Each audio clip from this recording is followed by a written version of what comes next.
Well, hey there, Mama, and welcome back to the Moms Overcoming Overwhelm podcast, episode 116. I'm Emily McDermott, and I'm here beside you on this journey as we work together to declutter your home, head, and heart. Well, if your closet is overflowing with clothes that still have the tags on, if shopping is overwhelming for you like it is for me because of the amount of choice, or maybe you struggle with impulse purchases, just buying things on sale, not necessarily because they look the best on you, today's episode is for you. I am speaking to Jeannie Stith. She is the founder and CEO of Color Guru, and I have spoken about Color Guru on the show before. I had my color analysis done, and it has been a game changer for me, both for decluttering my clothing and then also for when I go shopping for new clothing. And in today's episode, I talked to Jeannie a little bit about how her company came to be, also about why decision fatigue is such an issue for moms, how color analysis can even work for your kids, and much more. So, Jeannie, like I said, is the CEO of Color Guru, and Color Guru analyzes your hair, skin, and eye color to match you with your ideal color palette for clothing so that you can look beautiful and feel confident in your clothes, shop more simply, and create a coordinated wardrobe. And her color analysis services and color cards have simplified choosing clothes for people in 49 countries and counting, like I said, including me. So what do you say? Grab that notebook and pen, and let's dive into today's conversation with Jeannie Stith. Hey there, Mama. Are you tired of all the stuff crowding your home, calendar, and mind? Do you wish you could say goodbye to the endless to-do list running around in your head? Want to declutter but don't know where to start? You're in the right place. Welcome to Moms Overcoming Overwhelm, where you will find proven and practical solutions to declutter your home, head, and heart. Hi, I'm Emily, a wife, boy mom, and simplicity seeker. I struggled to get pregnant and felt overwhelmed until I discovered decluttering could create the physical and emotional space I needed to become a mom. Now, 2 kids later, I've transformed my life and motherhood by developing simple systems around decluttering, capsule wardrobes, kid stuff, cleaning and tidying, meal planning, time management, and more, and I can't wait to share them with you. If you're ready to reclaim the time and energy you crave, be present with your kids, and finally enjoy the life and motherhood you so deserve, let's kick overwhelm to the curb, shall we? Grab your lukewarm coffee, your notebook and pen, and clear up some counter space. Let's do this. Well, hi, Jeannie. Thank you so much for coming on the Moms Overcoming Overwhelm podcast. I am really excited to talk to you today. Hi, Emily. I'm so happy to be here. Thank you so much for having me. This is great. Yeah, so I've already been talking about you and your company. I actually did a color analysis in the summer of 2022. It has been extremely helpful for me. I really do not like shopping.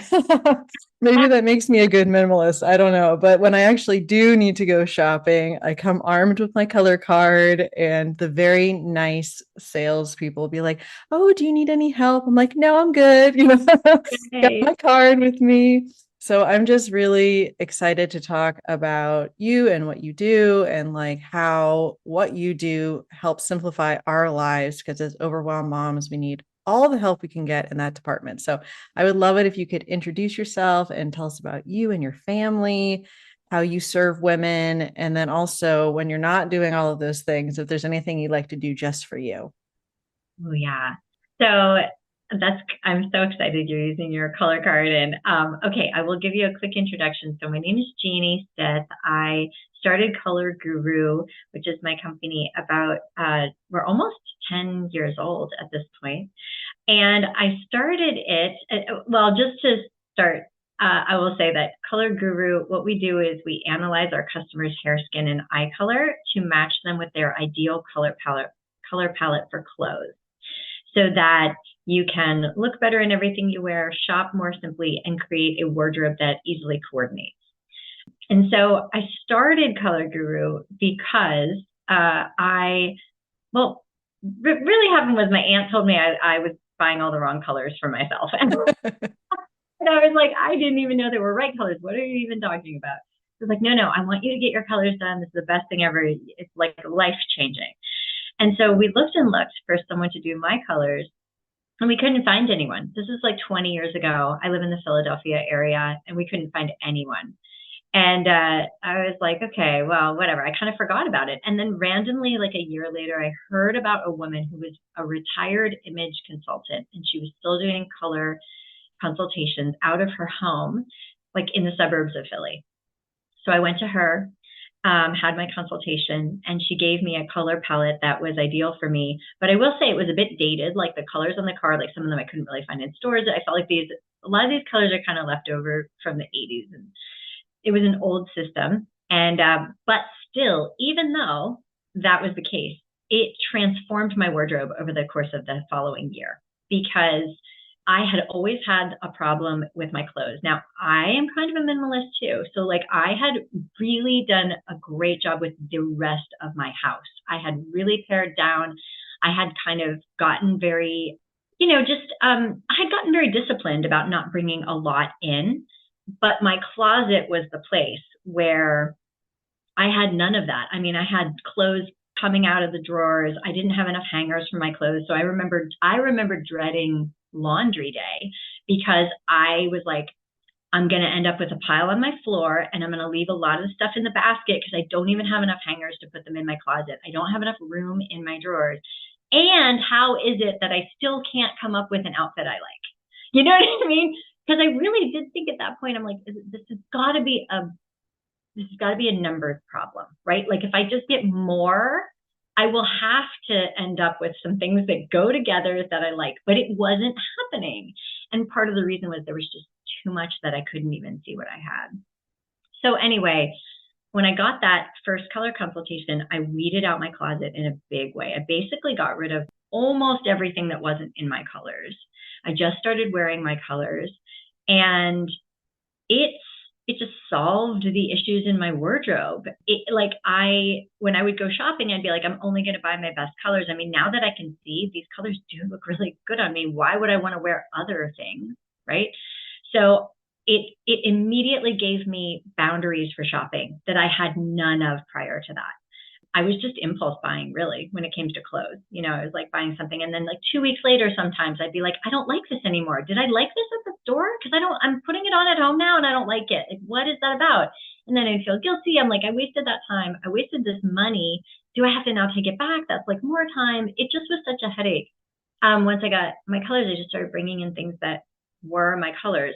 And then I was noticing I looked better in everything I wore. I felt like my skin looked nicer. I felt like my hair, my eyes looked nicer. I was like, this is amazing. And then the bonus I never expected, but that came in time as I sort of transitioned my closet into more and more of my colors, was that everything started to work together. So if I pulled out a pair of pants, I had multiple tops that matched it. I had jewelry that matched it. I had, a coat, I had a bag, everything matched everything, shoes, because if everything's in your color palette, everything goes together. And so I literally created the company because it helped me so much. And I also saw that the service just wasn't being offered anymore. It had sort of fallen out of trend. And I'm like, how did this fall out of trend? This is so helpful in so many ways. So that's kind of the quick story of how Color Guru started. Wow, that's really amazing. I think that there is sort of this perception anytime I tell someone, oh, I got my colors done, they immediately look back to like the 80s and they're like, oh, okay. I'm like, no. Yeah. It's so much better than that. I promise. And I mean, I'm 43, so I was like born in 1980 and I have like vague recollections of hearing about that. But I think that what I love is just sort of the nuance. And I was reviewing my report. It's like this 15-page report with like everything you could ever want to know about what looks good on you and what doesn't and why. I'm like, this is so fantastic because for me, like you said, the boundaries, I love being able to go into a store where I know that the style of clothing fits me. So at least I have that figured out. But then just be able to see like, it's literally like, I can just look at the store and go, oh, okay, there's one. And it just makes it so much easier because as overwhelmed moms, and I'm not really an online shopping person, but if you are like an in-store, okay, I need to get this done in like less than an hour because my kid's getting up from a nap, or like I promised my husband I would be home.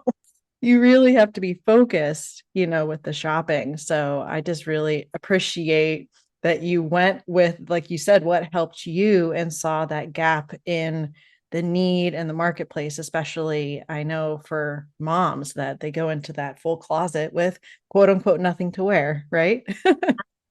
I really was that statistic. I was wearing 20% of my closet at the Yeah. time, before I had my colors done.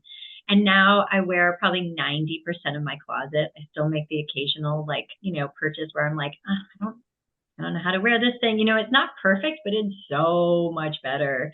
And I love what you said about like just going into the store and like looking for colors, because I also discovered very quickly, I'm very into efficiency as well. Like I want the things in my life that I don't sort of deeply care about to be very efficient, right? And people always think like, oh, you're on this, company that's all about clothes and you must be so into fashion. I am not at all into fashion. Like I am into how quick and easy can I make this and still look good. You know Yeah. what I mean? That's the combination I want. I was like, I want to look good and I want it to be fast and easy. And what I learned was when you go into a store with your color card, the only thing that you can scan for easily is color.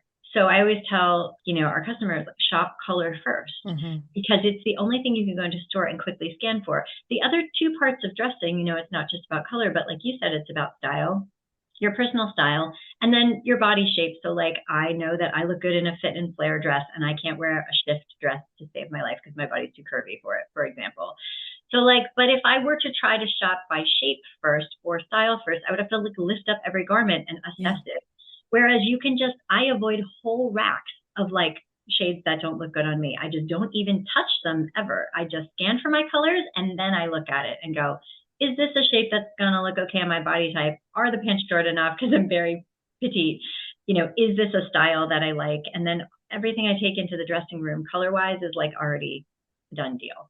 Yes, I have done the same. And I appreciate it so much. And just kind of, and we're gonna be talking about decision fatigue in a little bit here, but just sort of lessening that decision fatigue. So it's like one less thing that we have to figure out.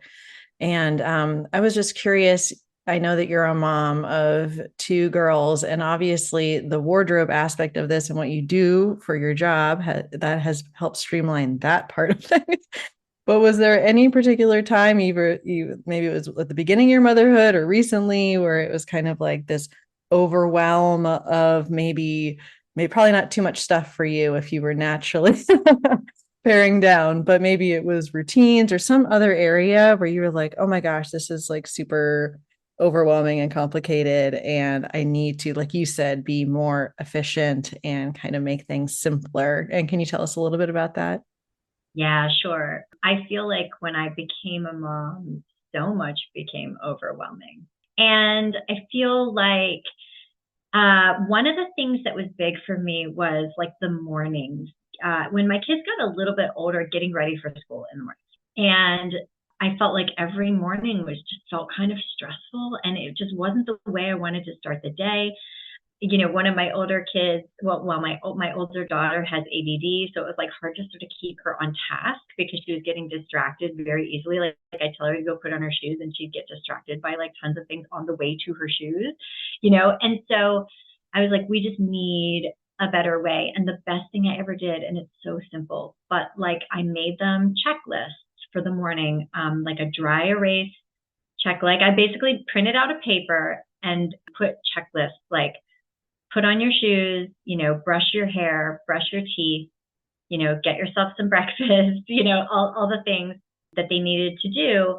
And then I laminated it and I gave them like dry erase markers. And let me tell you, they loved checking those boxes. Like, and then there was a big box at the bottom that they got to check when it was all done. And it said, great job, you did it all. You're ready to go to school or something, something like that. And my older daughter, she has a kind of a challenging time with hearing directions, but if she can see it on paper, it's like a totally different thing for her. And she said to me the one morning, I could feel her relief. I didn't realize they were as stressed out as I was about it, because I felt like I was nagging them all morning, like do this, do that, and I just hated that role. And she said to me, she's like, Mom, this is like the best thing you've ever done. I know it's transferred our mornings, and now they're 8 and 10. They literally do everything themselves to get ready for school. I don't do one thing. They they just have gotten used to doing it. Since like they make their own breakfast, they pack their own lunches every day, like they do everything. And I get up and I walk the dog, and and I do like things I want to do, and it's just wonderful. And that has been massive transformation and just such a simple little hack. Yeah, I love that. It's so funny. So my kids are a little behind you. They're 5 and 7. Similarly, my 5-year-old gets very distracted. And I write poems. It's kind of one of the side things I do. And I made this little song. So I'm going to sing a little song for everyone, and then we're going to get into decision fatigue and all that fun stuff. 7:15, time to do your routine. Time to get dressed. Aren't we impressed? Make your bed, comb the hair on your head. That's just part of it. Love that. That's amazing. So then when it's 7:15, I'm like, Sean, it's 7:15, time to do your routine. And it's kind of like this fun little thing. And he thinks it's fun, and he knows the song now. So we'll sing the song as we're doing the routine, which is that same kind of like dopamine rush as like being able to check it off. And then I love that, like, great job, you're ready for school. And so we kind of do that similarly, but and it's great when they actually get excited and can stay focused, especially for those kiddos that struggle with that. So that is so incredibly helpful. Thank you. We're always big fans of checklists, and I use my dry erase sleeve a ton Yes. for my kids. So I love that. Yeah, I have to tell you, I also started creating checklists. Once I saw how well that works, I started creating checklists for cleanup. And what I did was I would write them a checklist. I would look around the house and see what needed to be cleaned up. I'd make them a checklist. And then at the bottom, I would say, find one more thing that needs to be cleaned up. So it would be sort of it would like bonus. I was like, bonus, find a thing that you think needs to be cleaned up and then fill it in. And then over time, I gave them less and less things and had them find more and more things on their own. And now they don't even need the list. Like they're used to looking around to seeing what needs to be cleaned up. And I also played that cleanup song from Enchanted. Is that the movie? There's a cleanup song in this movie, Enchanted, and it's like the cutest song because she's cleaning this entire like mansion of a house. And I started playing that song, and my girls now, cleanup time is much easier. Well, if you ever decide to retire from the business, you can go on Etsy and make checklists. All right, I know, totally. That can be your second calling. Well, thank you for sharing that. I love that. I'm all things like checklists and hacks and stuff. So I know that all the overwhelm moms, I always tell them to bring their notebook and pen. So if they're not driving, so writing everything down. And I would love to talk a little bit more now about your sweet spot, which is helping us lessen our decision fatigue. And I know that there's a lot of different statistics, but the one I have found is that we make 35,000 decisions a day. I always say it's more for parents because we're making decisions on behalf of our children, especially depending on their age. And I was just curious, just in the work you do and just in your own life, why do you think that decision fatigue is such a huge issue for moms, and especially maybe, in my opinion, in this generation, as opposed to, I think of my grandmother and like the choices and decisions that they were making, and sort of the inputs were very different in making decisions. So how do you see decision fatigue being a huge issue for moms right now? Yeah, I love that. I love that question. I think with the being in the age of the internet, that's like the number one thing, because we have so much available to us. So we are constantly having to choose like whether to engage or not, whether it's with an app, whether it's, on social media, like where to engage, how much to engage. And I think that creates, and then you add in the fact that our phones are like totally addictive, right? Like they just are. And so you add that all together, and it's just a recipe for like a million decisions.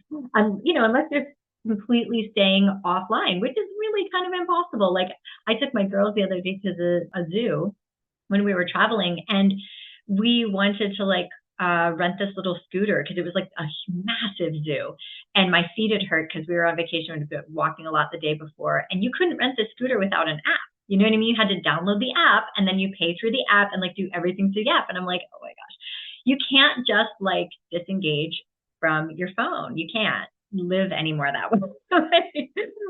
So there's that. And then I think also I think a lot of our decision fatigue comes with like what to purchase. And going into a store is so different than it used to be. Going into a clothing store, going into a grocery store, so different than it used to be. And if you've ever read, there's like great books called The Paradox of Choice. I freaking love that book. That book is so fantastic. And it talks about how with all these choices, we are less happy in the end with what we choose because we're questioning all the time, like in the back of our heads, did we make the right choice about that? And so I think about my grandmother who's 97 now, she's still alive. And she talks about like, she was an immigrant and she said, for Christmas when I was 5, like I got an orange and that was like a really big deal. And so in some ways, like probably most of the people listening to this podcast are extremely lucky because we can have so much, but it doesn't make us happy. You know what I mean? It's like we are there is so much available to us, but it doesn't equal happiness. And I think our culture also tells us that it equals happiness. Like the more you have access to, or, the more money you have to sort of get things, the happier you'll be. And it's just not true. In fact, sometimes it makes it harder in a way. And I love hearing just stories about people who pared down and really feel like they are more content now. You know what I mean? And I'm one of them. I mean, I really feel like as I get rid of more and more stuff and like choose to live more simply, there is something so satisfying about it.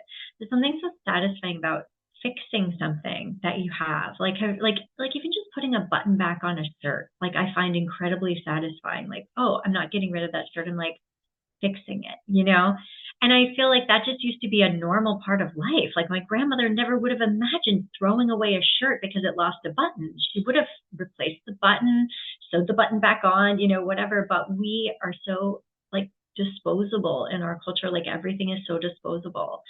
So I feel like I went on a bit of a tangent and lost track of the question, but no, you're fine. that's what comes up for me. And when you think about, like, I remember seeing just recently a statistic that was like, in 1950, women had like something like 5 outfits in their closet, right? Mm-hmm. And now almost every woman I know has an issue with her clothes, like in terms of like volume, right? Because shopping is, for a lot of people, it's a hobby. It's not so much like a necessity. It's not a necessity. We all could live in the clothes we have for like the next 10 years, really. Mm-hmm. But it has become sort of a hobby in our culture. And it's just, it's tough to get away from. But I think for me, kind of coming back to really what I see as being part of the solution for me has been intentionally limiting my options. Like I remember when my mom, when I was little, would take us to the grocery store and be like, you can pick any cereal that has like under 8 grams of sugar. And we had to look at the side of the box and like see which one. And it narrowed it down to like 4 choices. Like we could have Cheerios, we could have Rice Krispies, we could have like, whatever it was, the other all bran or whatever, whatever. But I like to do that now as sort of a game for myself. Like, how can I like pare down for myself intentionally so that I don't have a million choices? Like, what am I deciding is my criteria for what I bring into my life? Yeah, that's so true. And the book that you reference, Paradox of Choice, I talk a lot about that concept of choice overload, that at a certain point, we want choices. Like if we went to a restaurant and they're like, you get hamburgers or hot dogs, you're like, oh, but then you go to the Cheesecake Factory and it's like a novel. And it's like, it's like, wait a minute. I'm like, wait, there's 50 cheesecakes and like, it's going to take me an hour to get through this menu. And then you get that sort of anxiety of like, oh, maybe I made the wrong choice and I should have gotten the chocolate peanut butter cheesecake instead of the chocolate chip or whatever. And I agree. I mean, my grandmother has passed, but she grew up, in depression. She passed away at 102. Excellent seamstress, like never wasted anything. And also, I think besides you were mentioning the number of outfits, that women only shopped maybe like 2 to 4 times a year. It would be like when the seasons changed, that's when you would, look through and be like, oh, okay, I need something else. And so I feel like that has really changed with our generation too, that is just like, oh, we just kind of shop whenever. But I feel like the intentional being able with what you do with the colors and then kind of having more of that like replacement mentality. Like, okay, well, if I'm unable to mend something, then the next time I go out, then I'm going to maybe get something in my color. Cause I know you're not advocating everyone just like grab your color card and let's go on a shopping spree. That's right. Yeah. No way. I always think like when people get their colors, what I recommend is that they go through their wardrobe and they get rid of things that they never really wore or liked that much anyway. And now they see that they're also not on their color card. But if people have things that they love and that aren't colors on their color card, I always recommend they keep them because what happens is over time they sort of naturally fall away, you know? Mm-hmm. And we don't want to be wasteful. And there are ways to work with things that aren't on your color card too. Like if you have, on some people's cards, like gray is not on their color card. But if you have a gray top that you really love the way it fits you, it's like, well, why not wear a scarf in one of your colors? You know what I mean? And work with that thing until you actually need or want a replacement down the road, Yeah, no, I love that. And I know that you were talking a little bit about sort of how color analysis works, but I want to let the mamas out there know that you also do this for kids to help them with their decision fatigue and to help them, I mean, I have boys, so I just kind of like throw them in the random tracksuit, whatever that they have. But can you just talk briefly about like how you do this for kids and how maybe that can help them with their decision fatigue as far as them getting dressed in the morning? Sure. Yeah. I mean, I just remember when my girls were little and we just got tons of clothes. Like we got tons of hand-me-down bags for a long time. Not so much anymore, but for a long time we would get like garbage bags full of clothes. And it was so tough because I felt like, none of it really went together. It just was all like random one-offs. And then my kids would have decision fatigue about like what's put on. And I have one, my younger daughter is very sort of like, she's very into her outfit looking a certain way. She's particular about clothing. She always has been since she was a toddler. And so I saw her then running into the same problem that I had. And I was like, oh, here we go. Like, this is where it starts, even this young, just being like having so many things that you can't even really see the things you like because there's so much clutter. And so people ask me a lot, like, do your kids, use a color card too? And for the most part, they do. Like every once in a while, like every once in a while, no, like we got a really great like coat that was like North Face coat in a hand-me-down bag that looked practically brand new. And I was like, it's not her color. She's wearing it anyway. It is an amazing coat. Like, you know what I mean? This is like $130 coat right here.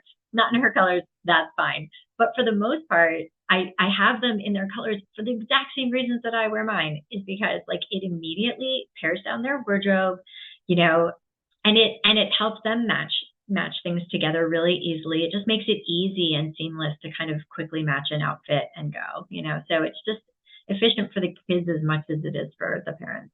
Yes, love that. And anything we can do to lessen that 35,000 number.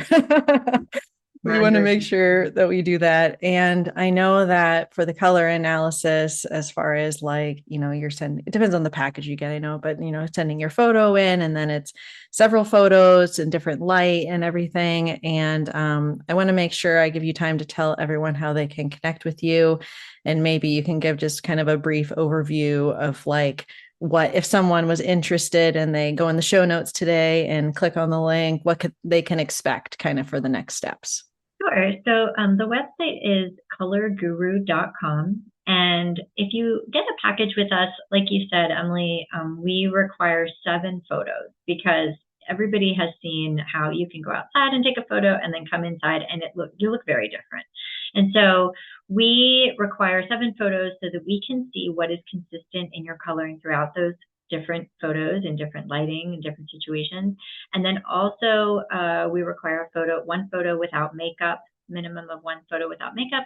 And then we require that you answer a short questionnaire too. The whole thing takes under 10 minutes. So it's very quick, but we need to know things like, are you currently coloring your hair? What was your natural hair color as a child? What happens to your skin in the sun? Because these are all things that help us make sure that what we're seeing in the photos and what you're telling us matches so that we can do a really accurate analysis. And then it's pretty easy. After that, after you submit your questionnaire, we take care of the rest. And you have your color card and your color radiance report, which is that 15-page report that you mentioned, where we actually show you your photos in our color test. So you can see side by side, oh, wow, I do look a lot better in silver than in gold. Oh, wow, I do look a lot better, in this pink as opposed to these peaches. And we kind of show you why we're putting you in the color palette that we're putting you in. And so that happens pretty quickly. You get your digital color cards and your color radiance report within 3 business days.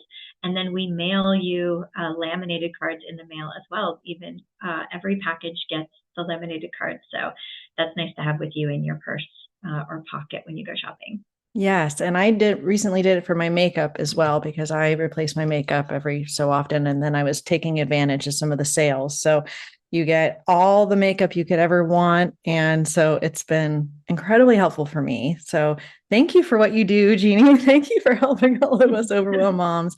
And I know besides your website, you're also active on Instagram. Is that correct? Yes. On Instagram, we're at Your Color Guru. Okay, perfect. So I will link to all that in the show notes. So thank you so much for coming on the show. It really was a pleasure talking to you. And I know everyone's going to go out and get their color cards as soon as they can. Thank you, Emily. It was a pleasure. Thank you for having me.